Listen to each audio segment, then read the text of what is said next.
time for video number 2 for the question and answer thing.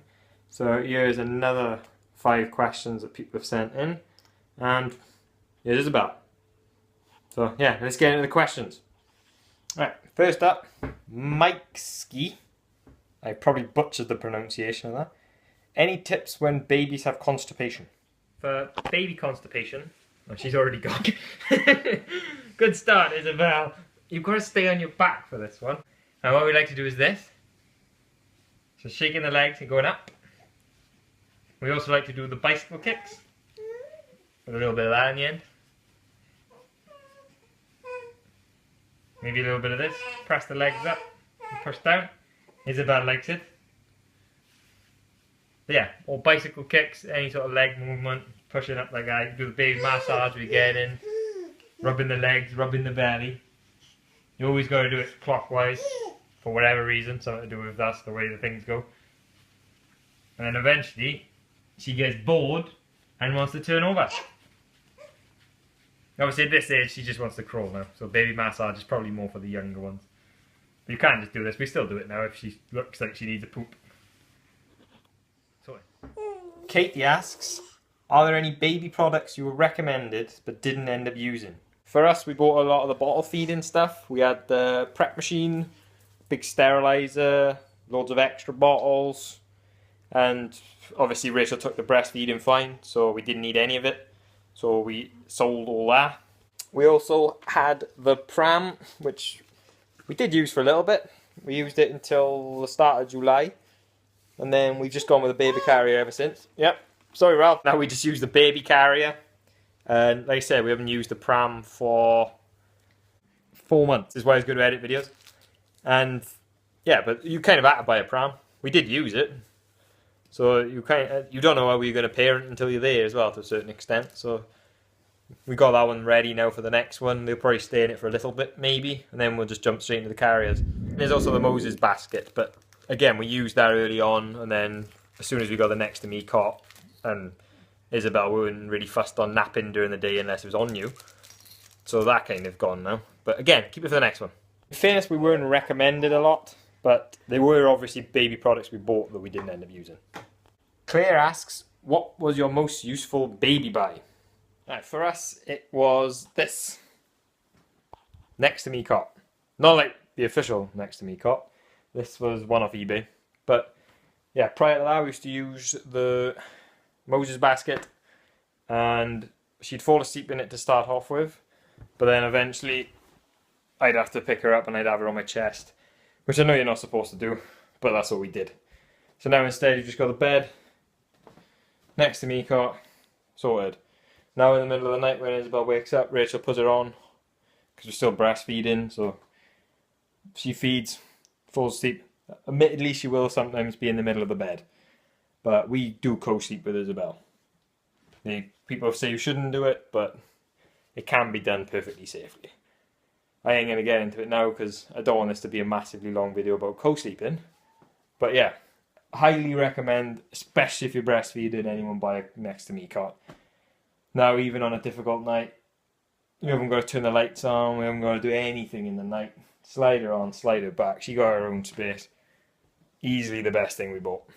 Margaret, with a little bit of a long question, says, my niece has gone back to college but feels separation anxiety from leaving her 12-month-old in nursery. Any tips? Probably quite hard for me to answer it, but because when you do go back to work or college, since I kind of forgot what the question was, it's probably incredibly tough because your entire maternity leave has been built on the baby. You're with them all day, every day.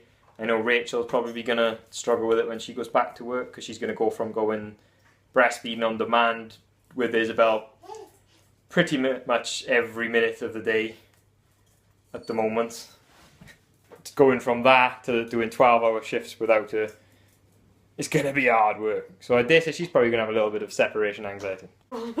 I'm used to being away from her, mind. At the minute she's trying to do this crap, man. She's really trying to climb. So it won't be long and she'll be walking. But yeah, when you get away from them, you kind of just gotta keep talking about it as well with separation anxiety. Just acknowledge that you are feeling anxious about leaving them somewhere. Generally, when it comes to the mental health sort of stuff, the more you talk about it, the better you get. At least that's what I find when I'm having off days and stuff. As soon as I kind of talk to Rachel about it, I feel better. So having that open dialogue with someone about the separation anxiety will help. So yeah, in general, just talk about it and try and change your mindset and think of yourself as doing something different now. When you come home, the baby's still going to be there. You just got to enjoy the time with them that you get then. So I think I might have answered it a little bit. Probably not. And finally, Tanya asks, any tips when baby weaning doesn't work out? Personally, I think a lot of people probably rush the weaning. I know a lot of people do it 4 months. We waited till 6 or near about, and we kind of went quite quick with it. We jumped from puree to solids and kind of gave her everything. We were eating a bit too quick, and she started to struggle. Like last week, she was starting to scream a little bit when we feed in. It was also, I think, because we were taking the spoon off her mind. She didn't like that. She likes holding the spoon. Even now, we still got to do it. But we've kind of scaled it back, and it's back to puree. And ultimately, baby weaning is going to work out eventually. You know, they're never going to be on formula or breast milk forever. But I think you just got to take your time with it. You know, don't rush it.